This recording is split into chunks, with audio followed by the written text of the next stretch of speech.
Welcome Design Scouts, it is a wonderful day for sketching.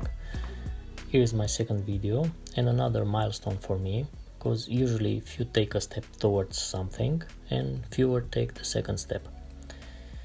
In this video I'm going to walk you through some of my thoughts on the online content versus real life content. We're here for sketching something as well, of course, so let's get to it.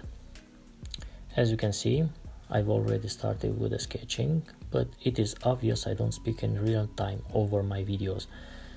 But I can assure you that it is me drawing here and it is not some stolen video or something as crazy as that. There will come a time when I will expose myself with my drawings just to prove this point right here. I have tried doing this in real time and I was very unsatisfied with my real-time speech, so need to practice that further.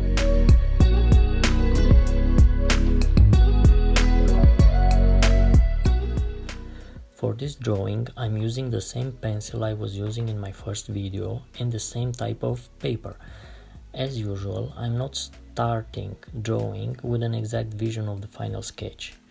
I just lay the lines, and if I happen to draw some odd shape or line, I will embrace it and try working with that, transforming it, adding new elements to it. For this sketch particularly, I had in mind drawing a grill resembling a type of beak, but in the rest I have no idea how it will turn out. If you are trying drawing and you are not satisfied with your drawings, it is okay.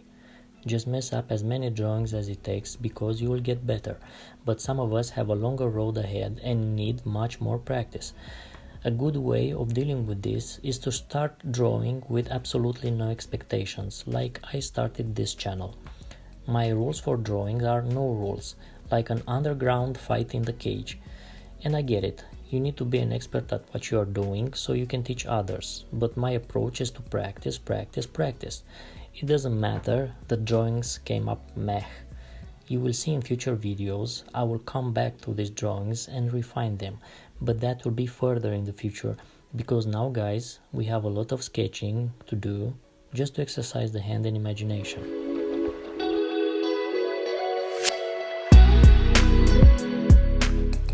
Did I tell you why I started this channel? One reason was to document this. One day I was searching for something through my drawings and I found some sketches of concept car design I did, and I was like, wow, I did that at that age. As a side note, I consider myself young, but still, when I did those drawings I was something like 12 years old. And I have asked myself, what am I doing with this? They sit there, covered in a stash of other paper drawings, and see the daylight once every 10 years when I uncover them, maybe by accident. It would be nice to document all of this as I'm going further. And I have just found the perfect platform. Maybe I resonate with most of you. I tell you, these days having a YouTube channel is like having a social media platform 14 years ago. I have to inform you now that you will also get an exclusive insight in my philosophy on these videos, so buckle up.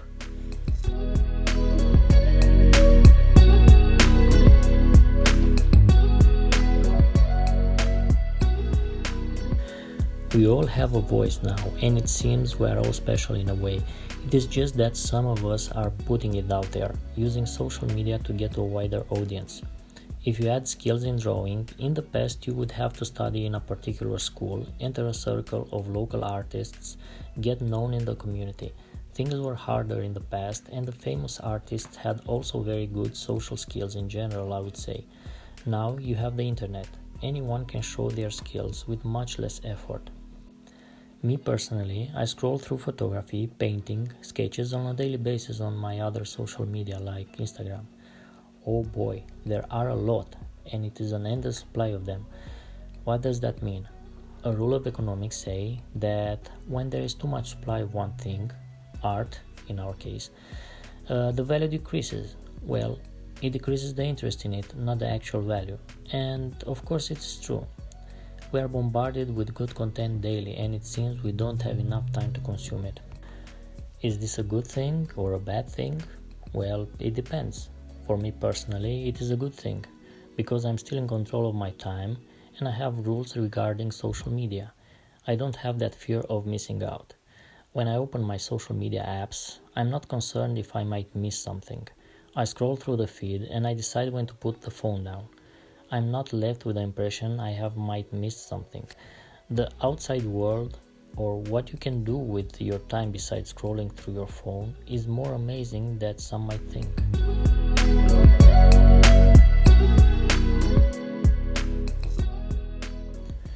So I'm pretty sure that there are content creators that I haven't heard of and might have a great deal of inspiration from them in case I would. But in the same time, I'm compensating with what the eyes of the screen offer me, so I'm pretty happy that I have a wide variety of content, digital and natural, at my disposal. So if you think like me and happen to find this channel, click that subscribe button, also like, and I will entertain you, confess to you, maybe even inspire you as long as your eyes are focused on the screen. Let's say I want to make your screen time a pleasant one. Sometimes I'm thinking that we have an abundance of things right at our fingertips. Literally, if you are thinking of apps on the phones or everything a smartphone offers with an internet connection. This brings change in so many aspects and domains. Would you go to an art gallery that often? Would you go to a cinema? Would you go to a workshop or visit a store? I tell you, I know the taste of having both worlds, because I'm from the generation that blended in both of them. And I don't know if I'm nostalgic or not, but I can definitely tell that I liked wandering and discovering in real life things more than I like scrolling on a phone. But this is just me now, speaking to you from your phone or laptop screen on a widely used platform. Isn't that ironic? But I gotta give credit here to the new world for bringing an abundance of good content that otherwise I wouldn't have had the chance encountering while visiting local galleries. The only regret is that sometimes I wish I could see that artwork there in front of me, smell the canvas, or if we are referring to a product, I might like visiting the whole store. My opinion, as I'm pretty sure most of you have, is to blend both worlds together and have the best out of both. So the big problem now with the access to a lot of content is that there is a lot of bad or mediocre content out there that it takes up your time and you might need to scroll through it a lot to get from time to time to something good. The search engines and the algorithm are taking care of that problem, but still, you can't catalog art that easily. Where some might find my drawings boring, others might really appreciate and find some value in them. In the end, I know it takes effort in drawing this, creating these videos, and I would like to think that it is not all in vain, and somewhere on the other side of the screen, someone is sitting with a cup of coffee and relaxing, finding inspiring what I'm drawing or what I'm saying, or they might simply like my Eastern European accent. Okay, enough with this joke. I mentioned it also in my previous video, which, by the way, if you haven't seen it, I suggest you do.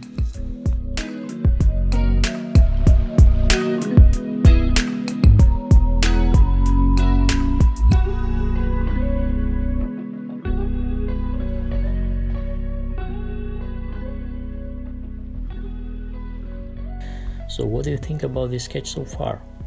I think when drawing a sketch of a car, the thing that will give personality to it are the headlights, but there is so little I can do with them at this stage. Let's not forget this is a sketch and there might be some crazy headlight shape that would look so cool on the body, but what do we do with the shapes that are more common? We know in real world cars with simple headlight shapes, but when you get closer you would see the complexity in the design and the interior of the lamp behind its glass. I can't, or better said, I won't overcomplicate a headlight design in the sketch of this type.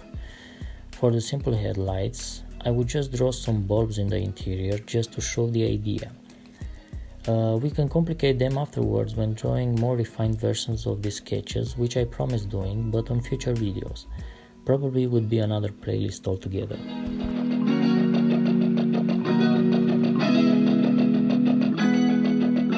So guys, I guess by this time I'm finishing my sketch, so as a good tradition at the end of a YouTube video, I salute you. Thanks for the support for those who already subscribed, and for you too, future subscriber. See you in the next one.